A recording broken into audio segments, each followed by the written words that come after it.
like to present today's speakers. This is interesting because it is not one but 6 people that will speak, namely about the force of the communities, of the families, and about the Catholic movements helping them. First is Kálmán Dabóczi, president of the movement of the 72 disciples, who will introduce together with his friends the network of the Catholic movements in the background supporting the families.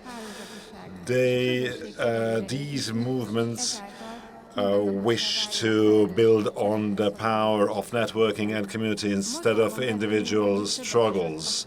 It is within this movement that we have the family work group, which also created and continuously enlarges the Bízd rá magad, place your trust in him project. This is basically a database and internet portal where in a transparent and a thematic way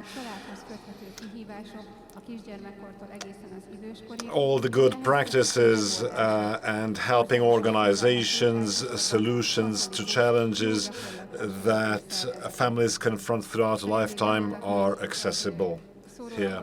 I would also like to show you a leaflet, a brochure, which you are either sitting on or is in your hand. It is on your seat. This is the information leaflet of the Place Your Trust in It project. And this, there is another also, which is the Sacrament of the Family in the Light of the Eucharist.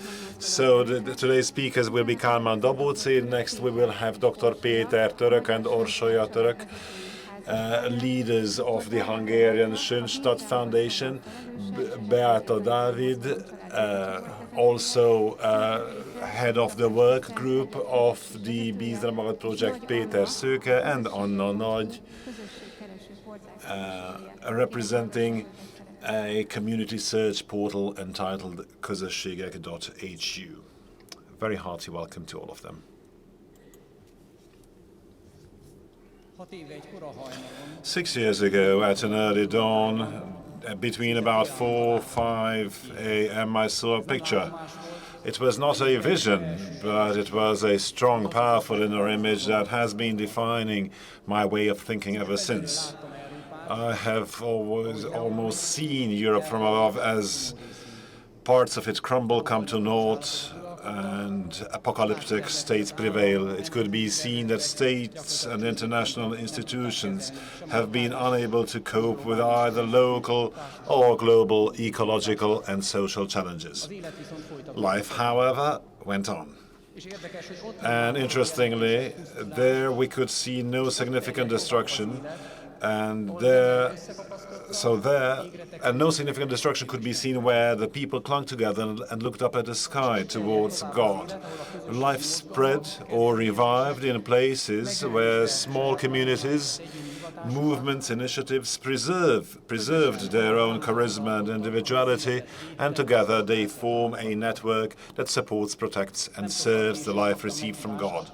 Not long after, I was invited to join the engineers' circle of the movement of the 72 disciples. This actually preceded the foundation of the very movement, and I have been working on this life-saving network ever since, together with my friends, with my brethren.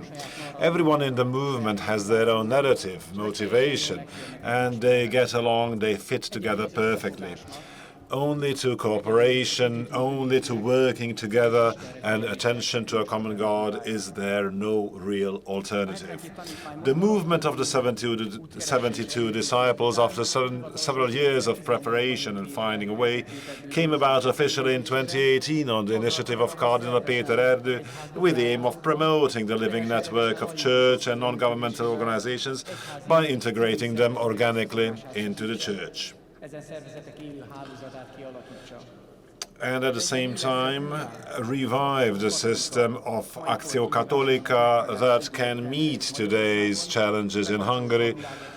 thereby also adhering to the international movements of the World Church. The movement also serves as a link between the laity, civil society and the Church. We also have an ecclesiastical legal status, but we also have a civil so-called foundation form. It is worth recalling, especially to our foreign guests, that between 1948 and 90 in Hungary, non-governmental organizations and churches experienced systemic persecution, starting from the nationalization of church schools to the imprisonment of priests and monks.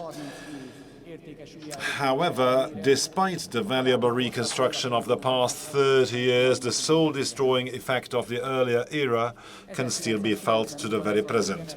The generational change that has taken place since 1990 and the challenges of the global world call for a new pastoral approach, forcing novel and closer cooperation between Catholic organizations.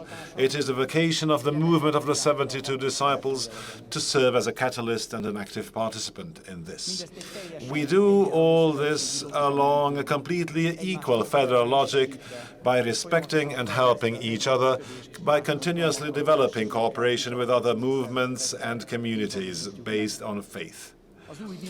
In the new dynamic approach which organizes the community, we don't fish for co-workers from each other, and we don't compete for tenders' resources at the expense of each other, but instead we take subsidiarity seriously and live according to it. We do not instruct anyone, instead we address them, we have requests. For we must first of all open the gates towards one another within the Church so that we can also testify more authentically, clearly, audibly and effectively to the world of the personal relationship with God that is the motive and purpose of the whole. And let's be honest and self-critical at least for a couple of moments here among ourselves. Before we convert the world here and now, we have enough to do among ourselves. We need to go beyond the distancing, beyond jealousy, beyond personal grievances of personal movements. We need, with the simplicity as Csaba Böjte explained it yesterday, and we need to be open towards one another in reconciliation so that together we can authentically help others toward a deepened personal relationship with God. We need to work together on a network of communities, and all this within the Church. Because this network is not an alternative to parish life, but it builds on it organically, supports it, and has its roots in the local parish, to the extent that the local parishioner and local lay people ourselves can communicate with each other, because there can be no parallel church universes, one for clergy and elderly ladies and one for lay people and civilians. We are one house, we are one church, we are actually one family. And the question can be fair, are there not enough organizations already? Why found one more to it? What can we add to existing movements? And the answer is simple. It is precisely the network, the platform of meetings, which provides the opportunity to get to know the good, to speak out what is valuable, to deepen together in the professions, to strengthen the common service. The central organizing principle of the activities of the movement of the 72 disciples is the comprehensive protection of creation, in the framework of which the protection of the created environment, the protection of life, especially the protection of children and that of families, and the cultural and technical world receive special attention. Work is carried out primarily within ever-expanding working groups. They come about one after the other, be it engineer, economist, doctor, artists, and so on. Because it is good to be in a community and to seek together the depth and dignity of our vocation, which is also a serious support in the moral decisions of everyday life. In addition to working groups and workshops, a very wide range of professional collaborations has developed over the past few years. Let's not forget that we officially exist only since since 2018, which can only be the work of God and not of human aspiration. We have, for instance, the Circle of Hope, for instance, which is committed to the pastoral care of people with disabilities. And while working with them, I have also experienced that accessibility begins within our own hearts. The explanation and presentation of the social teaching of the Church, of the economic side of the common good, is carried out via the cooperation with the KETEG, with the Christian social principles and economy. Coronavirus has not slowed us down, but rather accelerated us. Still, we have a lot to make up for in terms of personal relationships. During the pandemic, we published the compendium of the Church's social teaching in the form of an audio book and an e-book. We launched our Gaudimus educational portal. We developed a mentoring program to connect generations, and we launched the Place Your Trust in Him movement, this pastoral service. We participated in the organization of a unique series of conferences on bioethics. We organized an online nature conservation national tour. We helped provide spiritual guidance in a Christian freshman camp for youngsters starting university to hundreds of young people. At the very beginning of the conference, we finished the data collection of the 1,000-person value orientation research to examine sustainability and social value, which will help ensure that secondary and university curriculum developments really focus on the areas where the greatest impairment can be detected. With the help of our Partial Truth Club, we have been trying to develop a culture of public dialogue and communication for years. During the epidemic radio, we carried our activity out via the Hungarian Catholic radio. The meeting of movements is also a huge gift for us, which was occasionally met by the leaders of more than 30 spiritual, family, and other Catholic movements and organizations during the epidemic. At our meeting aimed to process the Fratelli Tutti encyclical, a cardinal and 4 bishops were also with us simultaneously in the spring of 2021 within the online space, which was a wonderful church and community experience. Today's motto is peace, and I hope not only I feel its connection to the subject. Peace can be interpreted both within a person but also within people. At an individual level, it is the key to peace when we find our place. We will find true peace when in all our roles, when all our actions are imbued with the great gratitude and joy that comes from our relationship with God, be it in our family, workplace, service. And all this in the right order and proportion. Do you know who decided I could stand here now and speak to you? It was not me, it was my wife. She is actually right here in the middle of the room. She is best placed to judge what kind of service might be disproportionately burdened by the upbringing of our 7 children. Because it cannot be pleasing to God if there is a service in which our own family is hurt. There is no anti-family service. And conversely, the relationship is also interesting. Service and evangelization begin within the family. They overflow from there concentrically.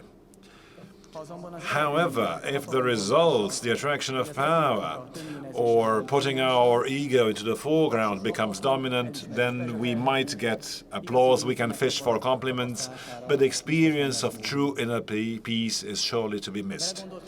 Has anyone else considered that even managing our conflicts is also part of evangelization? Part of the world is watching with sensitive eyes. So these are talking about love and forgiveness. Look what they are doing among themselves. And please, honestly, raise your hand if you have already experienced dissension, rivalry, quarreling within your own movement, community, parish. No second test is needed, as I can see. We are all human beings. We are not flawless superheroes. However, clinging to God's grace, by clinging to God's grace, we are capable of even greater things. than Superman himself. We believe and confess in the movement of the 72 disciples that we can be authentic followers of Christ before the world only if we find peace in our own souls, but also work, fight, and serve in peace with one another and even in loving unity. As the scripture says, everyone will know that you are my disciples if you love one another. And in the pursuit of this unity, misunderstandings and conflicts can also play a part. If we are able to deal with them day by day by asking and forgiving God, and by forgiving each other. If we can go beyond ourselves, and if we realize that the soul of the other one is a lot more important than our grievances, and if we experience the liberating beauty of this, then we can truly turn to service together. Let us dare to be weak, so that we can be strong together with God. And why is family service now in the focus? Why don't we just deal with individual people? We are in the family year of Amoris Laetitia, the bond of love, this year and even the next one. And we have heard Pope Francis's call, according to which by imitating the Holy Family, we must rediscover the nurturing value of the family, which must be based on love, which always rebuilds relationships and opens up horizons of hope. In what follows, we will flash snapshots of the everyday life of a novel network approach that strengthens the internal integrity of the Church, focusing on serving families through 4 specific initiatives and spiritualities. Family service begins with the spiritual depth and sacrament of marriage. It is the lifelong covenant of a man and a woman through which we gain an insight into the spirituality. So we will gain an insight into the spirituality of the Schönstatt movement with the help of Peter and Orsha. Strong marriage and family raise people who can carry others. The good news is that we don't have to do this alone, on our own, in a solitary way, because we have gathered the Catholic good practices, services in one place in the framework of the Place Your Trust in Him project. Who is the one who has already been asked or was confronted with the question, can you recommend someone who is reliable and Catholic, etc.? And we now have an ever-expanding answer to this question, no matter what the second half of the question might be. In this, Dr. Beate David will be our guide. The story of the rich young man painfully warns us that we can abide by all religious precepts, laws, if in the meantime our hearts are not opened with sentient mercy to those most in need, and we cannot become authentic followers in Christ.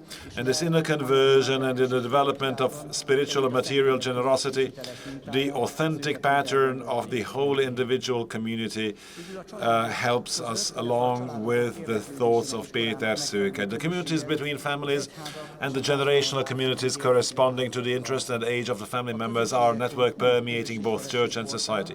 The community search website, entitled közösség.hu, as we will hear from Anna Nagy, says that we cannot ignore that there is nowhere to get involved. To help make all the more communities be available through this service, hopefully all over the Carpathian Basin.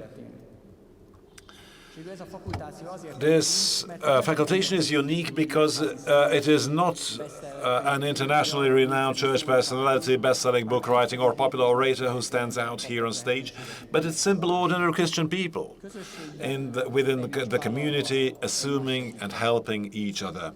It is people who want to be authentic witnesses of God's love, both at an individual and a collective level. Listen to us with love, with an open heart.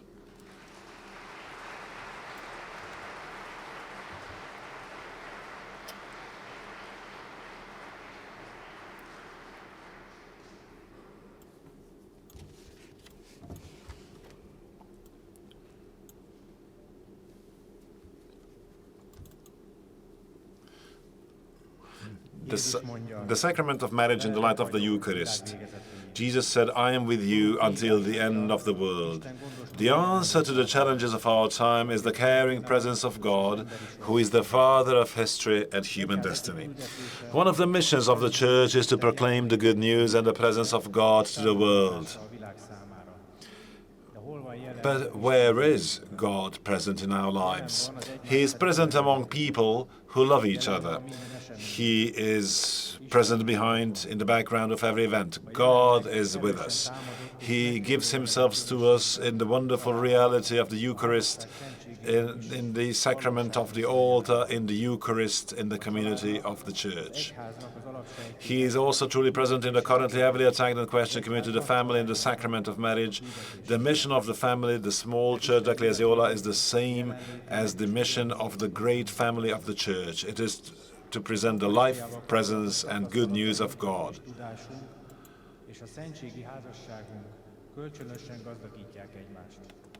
Ugyanazt a személyre szóló isteni önajándékozást fedezzük fel mindkét szentségnél.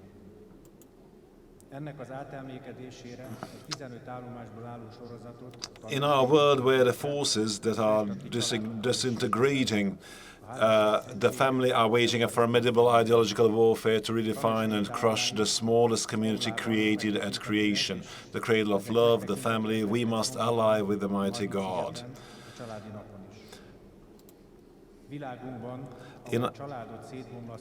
So in our world where the forces disintegrate the family, there is huge warfare waged, and the smallest community, the family, is redefined. The cradle of love, the family, is redefined, and in this case we must ally with the mighty God.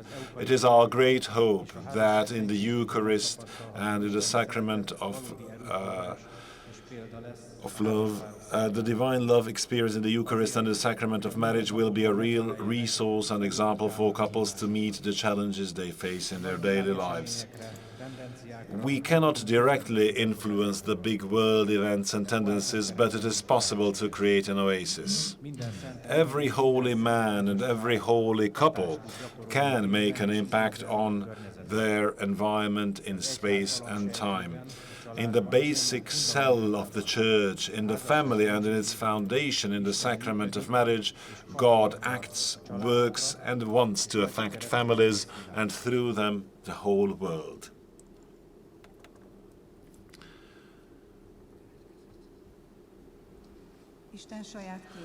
God created man in his own image. He created them as man and woman. The Creator's plan includes the affection and passion of the two sexes for each other, which makes us experience his love, our attention to us. Throughout the whole revelation, the underlying message is God surrounds man with loving love, just as the groom surrounds his bride.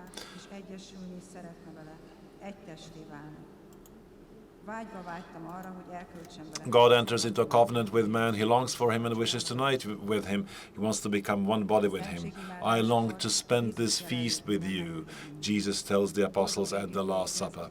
In the this is a beautiful moment, a moment of contemplation. Couples can become a source of happiness for one another in marriage. And they can experience the love of God in marriage.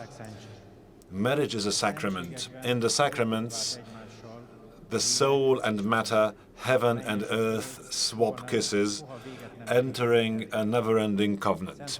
Saint Pope John Paul II notes that marriage is, in a sense, the model and primordial type of all the sacraments of the New Testament. All sacraments are of a fiancé's nature, as the purpose of each is to unite the bride, the Church, with the groom, which is Christ. For instance, entering God's people, baptism, joining God's people, is a wedding mystery. It is a wedding bath that precedes the wedding feast, the Eucharist. Jesus can approach us in our brethren. If we help somebody, we can see Jesus in that person. If we are helped, it is Jesus who elevates us. But again, their quality is different, and meeting Jesus has a different quality. It is like blessing food and the transformation. It is such a difference. It is the sacrament of marriage.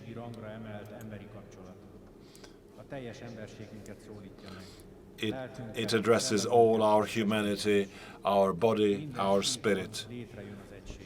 Unity comes about in every dimension, and this unity, it is the unity of the Holy Trinity that comes about. Marriage is the icon of God's love. As Pope Francis said, we are the wine and the bread.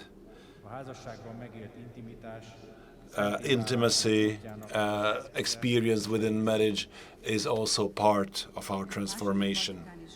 The Second Vatican Council calls the family an ancient term, Ecclesia Domestica, a family church. Our family is a small church, an ecclesiola.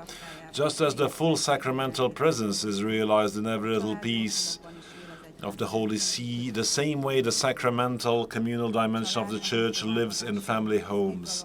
The family is a place of the transmission of faith, mercy, and generosity. It has a social mission to the poor and needy. It can join the cross of Christ in suffering. Each home can be transformed into a small church. Throughout faith, the whole family life is called to revolve around the one realm of Jesus Christ. Present in thousands of churches in the form of bread and wine, the sacrament of marriage and family homes ensures God's presence, family belong to the church, and participation in the mission of the church. The Eucharist means the fullness of Christ, regardless of the person who receives him, yet an open heart, human cooperation is necessary to unfold its full wealth. It is the same with the sacrament of marriage. If we are not aware of what treasure, what source we live with, we can die of thirst. The sacrament of marriage is in many ways and closely connected with the Eucharist. Just as Christ presents himself, offers himself to us in the Eucharist, so the couple bestows their bodies on each other. Just as the couple becomes one body, so the Eucharist unites the sacrifices into one single body. The culmination of the encounter with God in Mass is Holy Communion, as is intimacy in the case of sacramental marriage. Pope Benedict XVI says the following: in the theology of St. Paul, conjugal love is a sacramental sign of Christ's love for his church, a love culminating in the cross, the expression of his marriage with humanity, and at the same time the origin and heart of the Eucharist. For this reason, the Church manifests her particular spiritual closeness to all those who have built their family on the sacrament of matrimony. End of quote. Our knowledge and experience of the Eucharist helps us to see the sanctity of marriage in a different, new way. Marriage often involves us in the suffering of Christ. We are broken in the Mass of our life. We serve and carry one another as a cross, or we carry smaller, larger crosses. Our Schönstatt community approached actually the Eucharist a lot more.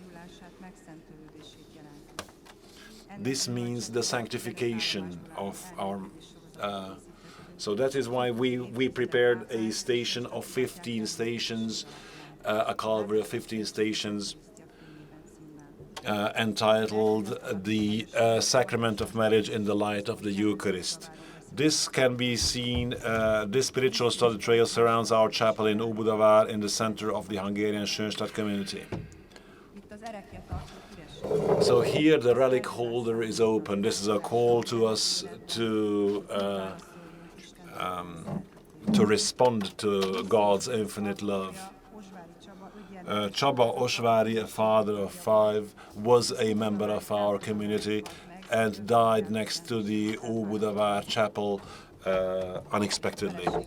And it is his wife, his widow, Imréni Osváry, who made the graphic works of this, which is particularly beautiful because both parts of the couple serve this Congress, one from beyond, the other one from here. Csaba's beatification process is underway. Mary is the Queen of Love who gives Jesus to the world, Jesus in the Eucharist, and Jesus Christ who renews the love of eternal life in the Sacrament of Marriage.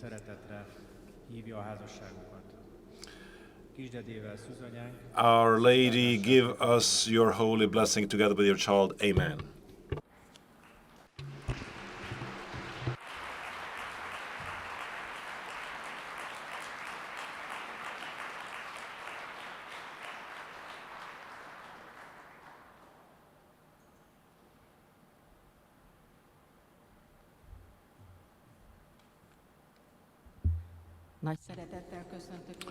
A most heartfelt welcome to all of you. Trust Him is a project which literally translates as place your trust in Him. Trusting someone, relying entirely on someone, is one of the hardest things in the world, but there's a lot of power in it. Trust is something I've been researching as a sociologist for 20 years. Because trust is at the very core of cohesion. It's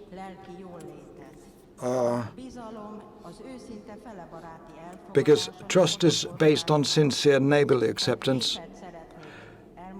If I could give you a picture, Jesus, who was walking on the water, said to his disciples, "Courage, it's me, don't be afraid." But Peter, when he left the boat and walked on the water, Jesus sank because he was frightened. But Jesus grabbed him and rescued him. And this is what really matters. And Peter, of course, accepted the hand that rescued him. This is a multi-tier of trust, which is at the heart of the Trust Him project. Or probably we may be somewhat uncertain about this project,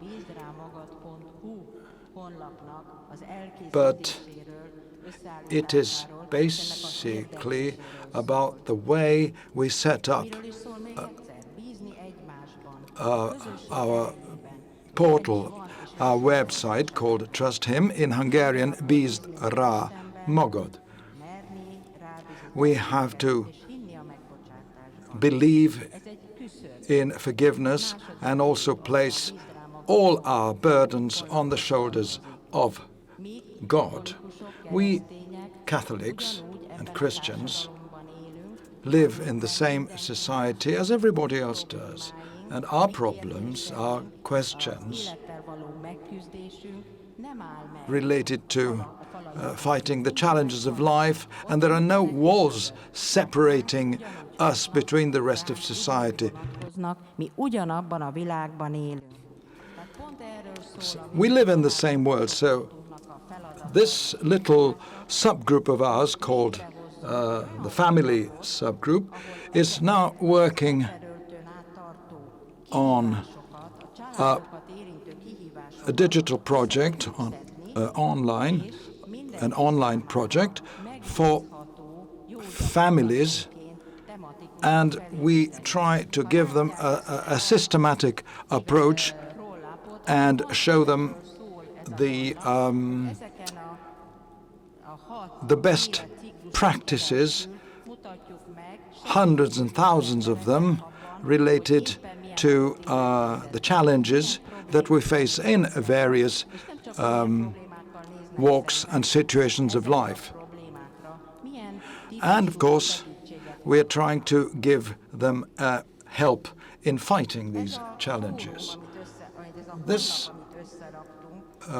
web site that we've put together is able to help you with a lot of problems, such as loneliness, addiction, old age, child raising.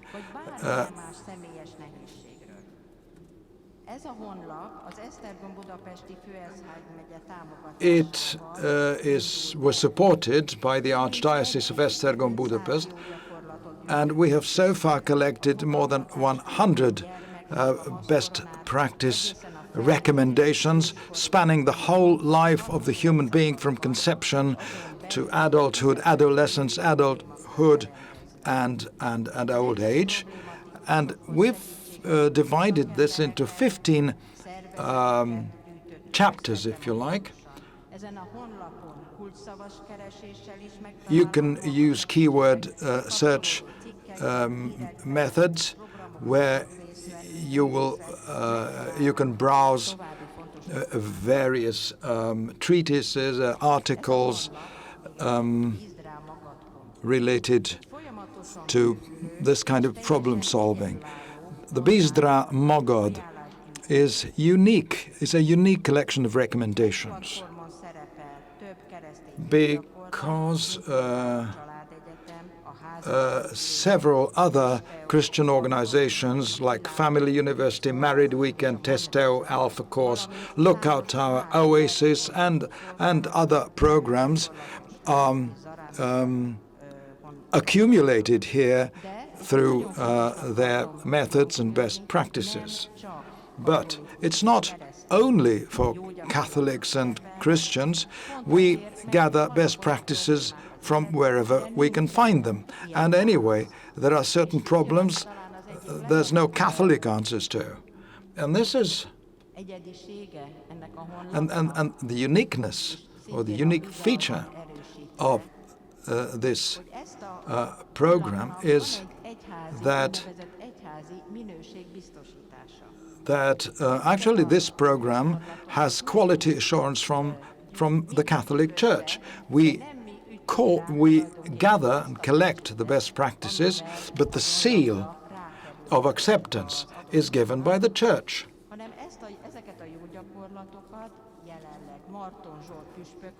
Currently, it is Bishop Zsolt Marton, chairman of the Committee on Family Affairs, and Father Zoltán Horváth, family officer of the Esztergom Budapest Archdiocese. These are the two persons who actually approve everything that we put on our website. So the Church recommends good practices and organizations on our site, and we're convinced that all our staff handle the cases brought to them with love and discretion.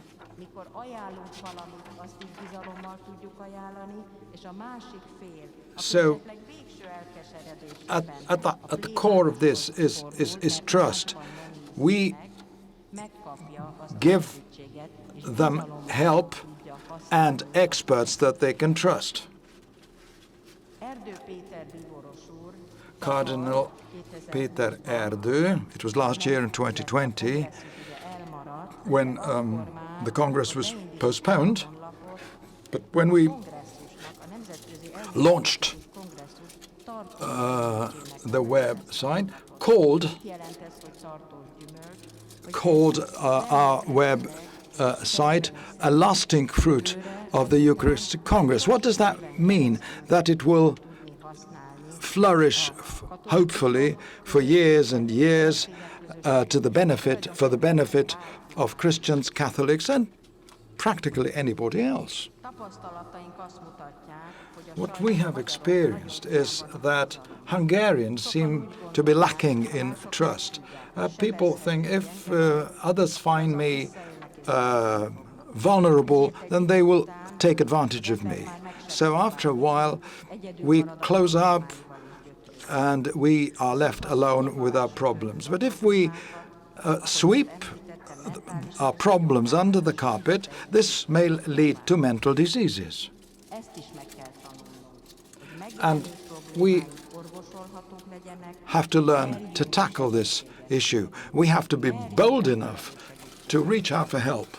And in this community, we also help each other. We come to know each other and also brotherly organizations who can be of help. Once again, as a sociologist, I don't know how to put it correctly, we have to learn the culture of cooperation and trust. We have to learn to admit that we're in need, and we have to be bold enough to extend a helping hand. With St. Paul's, may we say that when I'm weak, I'm strong. That is, if by accepting my weakness, I'm ready to put myself and those who turn to me in the hands of experts to help those, whether searching for God or facing other difficulties, who find and consult the bizdramagad.hu website. Thank you very much.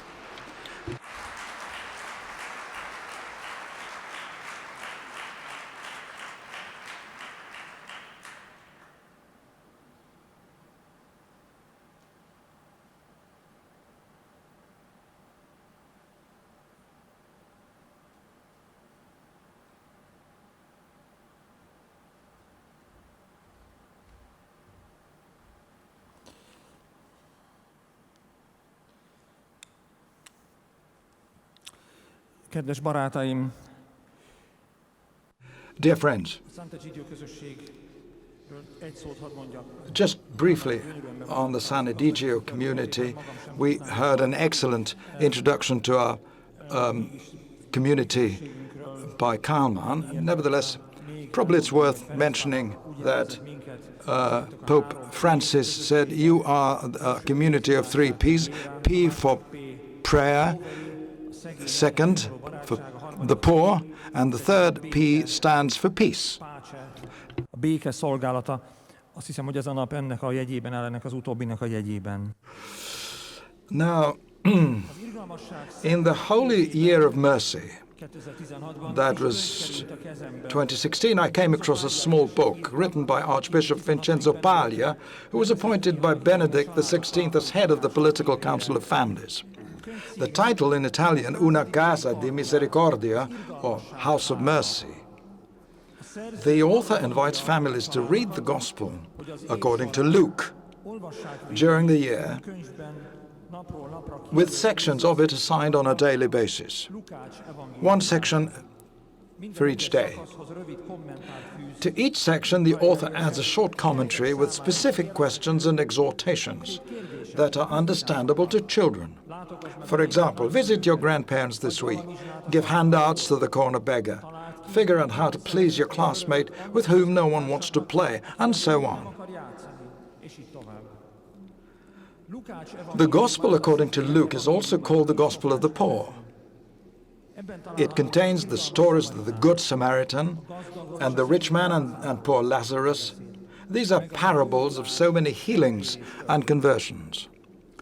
Luke is particularly a very good case of what Nietzsche contemptuously wrote about the Gospels, saying they are like a 19th century Russian novel, teeming with the lame, the blind, lepers, the possessed, beggars, prostitutes.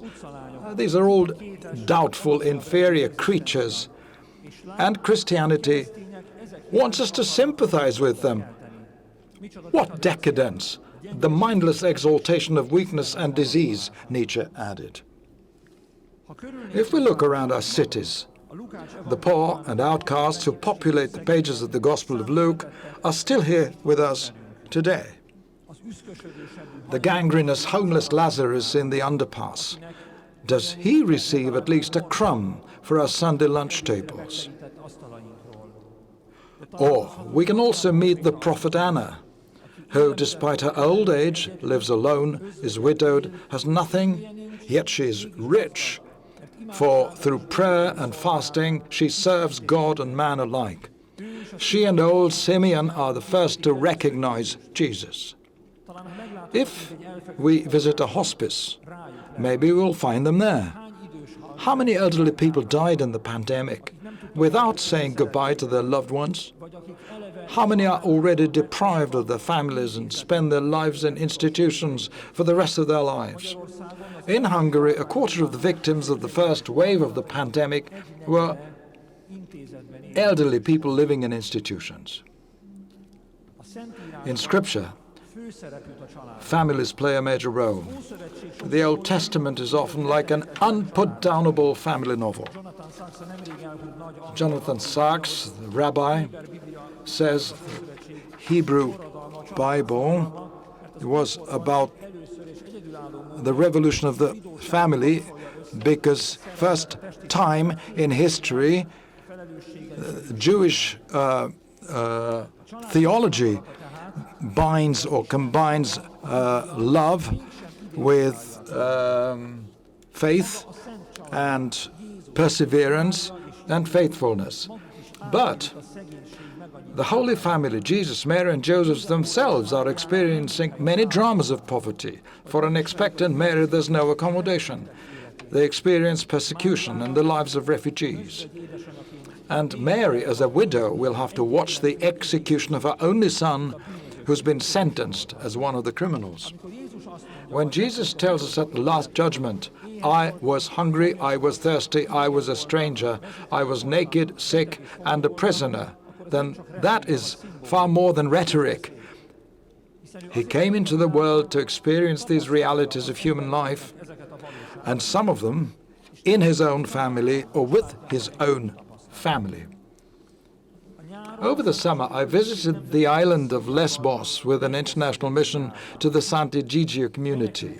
Refugee families, thousands of people are waiting in inhumane conditions, hoping to live in peace, to have something to eat, have a job, go to school, have a doctor. I saw the beautiful Afghani families whose asylum applications were rejected 2 or 3 times, so they just wait and wait. They can't go back to death. We know how things are in Afghanistan, and they can't go forward to a better life. One of them, a father of 2, I met him there, is a cabinet maker with a beautiful suite of furniture shown in his Facebook profile, costing about $1.5 million forints in Budapest today. And now all he's got is one mattress placed in a tent with no furniture at all, and even water infiltrates underneath. But let me speak briefly about the history of my own marriage, my family. My wife, Zsuzsa, well, I met in the Sant'Egidio community. We went to see institutionalized children together. Later, we visited the elderly in hospices. I saw how gentle she could be to a helpless aunt or uncle or a homeless, and I did love her generosity. When we decided to get married, we told each other that our covenant is about love each other and love others together. I say to our children and young people, when choosing a spouse, go further than picking a person who you like or how they are behaving. Watch them even in situations where a weaker one, that is, weaker than them, is present. See how they speak to a stranger in a subordinate position. If you see that she has respect and tenderness towards others, then you can be sure they are the right choice. If the marriage is the house of mercy, if it's built on the rock of the gospel, which has been heard and converted to action, no storm can destroy it. And finally, some thoughts on the relationship between family and the Eucharist. Pope Francis, in the Amoris Laetitia apostolic exhortation, draws attention in several places to the fact that families should not close up. Rather, they should live their vocation outwards, saying, open and charitable families open up space to the poor. They're able to have friendly relationships with those who are worse off than them.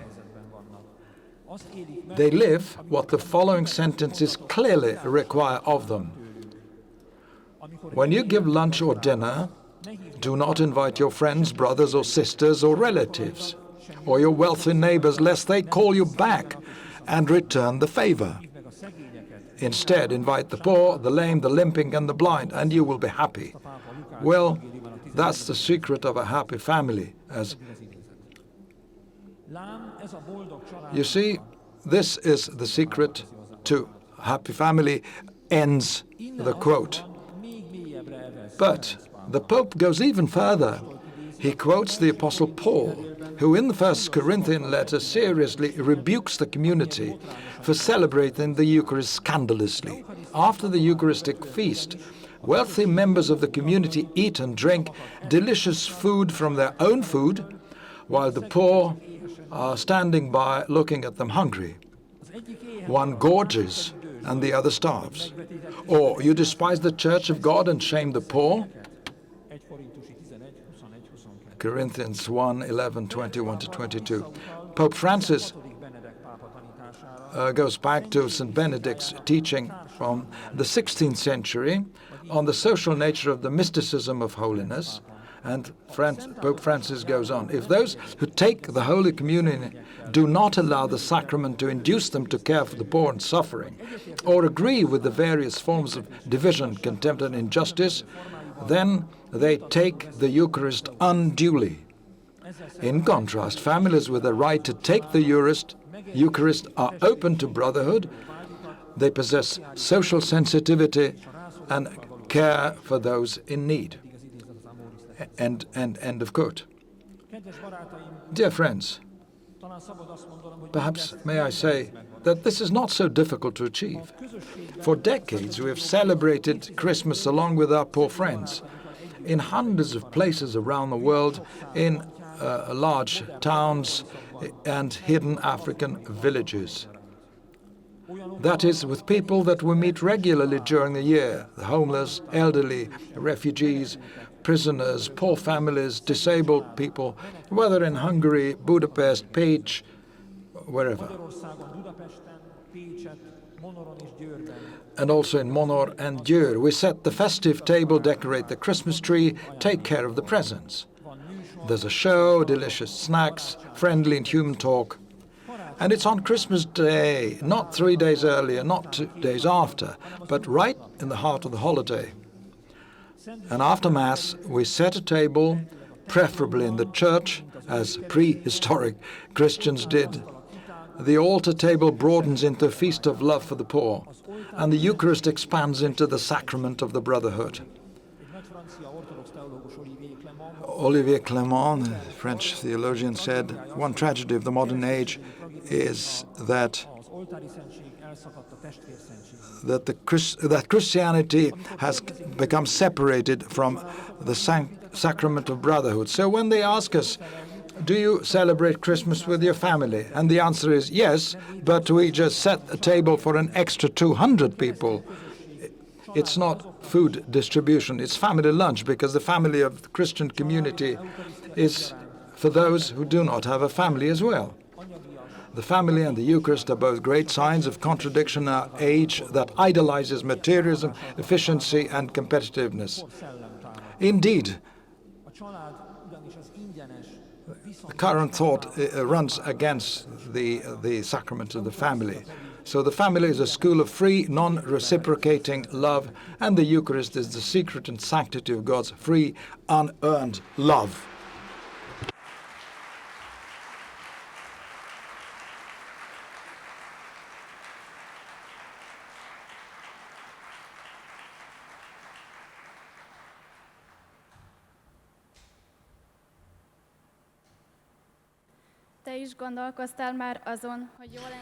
Have you ever considered belonging to a Catholic community? That you would like to belong to the church in any other way than attending Sunday Mass? Have you ever had this need more than once, but something held you back? The basic being of man is to belong somewhere, for it is part of man's nature to be not only an island and an independent person, but also a social being. Connecting with others is our basic need, without which we cannot live a full life. It is also a time for personal prayer, in an inner room, and a time for community togetherness, a common prayer. A community is actually a group of people who share something. Something connects, links them, be it activities, goals, values, or aspirations. It is quite clear to us that this link is God Himself, whom we put at the center of our lives, and which defines our relationship to the world. Therefore, when talking about communities, faith in God is the core value we see as a common denominator. Loneliness, belonging nowhere, is one of the great problems of our time, so the value of personal encounters and belonging to the community is becoming all the more valuable. My personal experience is that it's a great thing to be part of a community. The first impulse, which is an amazing experience with me to this very day, happened when I was a secondary school student. I became a member of the community on an Antioch Holy Weekend, and it's a beautiful gesture when new entrants, novices, are given the mission by singing and by laying hands on them. The mission of Christ. I will send, I will bless you, just go and announce my word. Later, as a university student, new paths opened up for me. I became a resident of the Greek Catholic dormitory in Szeged, where I met people and fathers from whom love emanates. In addition, I'm also part of the Jesuit faith group. I was very happy to join because shared values and conversations about faith mean a lot to me. I had the opportunity to have deep and honest conversations, form friendships that still play a decisive role in my life to this very day. Here I got to know the people I can call today my friends. Belonging to a community can be an important part of our lives because it allows us to experience that we are responsible for the world at our arm's length, at our arm's reach, be it young or old. We can experience that in a community we can give and receive a lot from our fellow human beings, which shapes us and also shapes the environment around us. We would like to share this experience with you, so we were the first in Hungary, in our fatherland, to create a Catholic community search website to make our communities visible and easily accessible. This way, we can take a step towards making Jesus' saying in the Gospel reality. He who seeks, finds. Közösségek.hu is an interface where Catholic communities and spiritual movements can advertise themselves, and searchers can easily join these. The search engine can contact the community leader through the website, be it young university students in a new city or even seniors looking for a community. The range of options is wide for search engines. Parishes and spiritual movements are an important part of the reconstruction of communities. Therefore, they also play a central role in the operation of közösségek.hu. The authenticity of the communities is authenticated by the given parish, spirituality movement, ecclesiastical institution, thereby expressing our belonging to the church in a similar way as the vine is connected to the vineyard.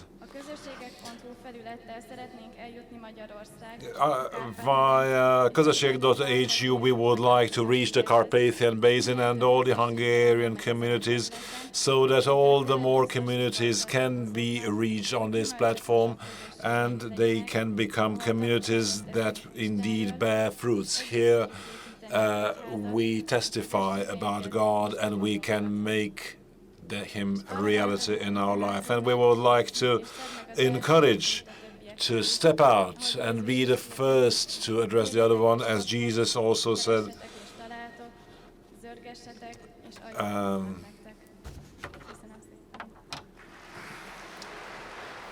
Csináljam az utolsót?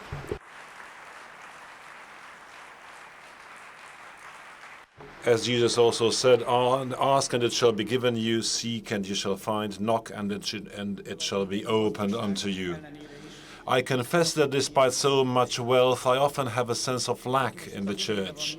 And anyone who now expects some nice liberal criticism of the church by the end will be disappointed. I love my church, so that is why I dare talk honestly about my inner feelings and needs.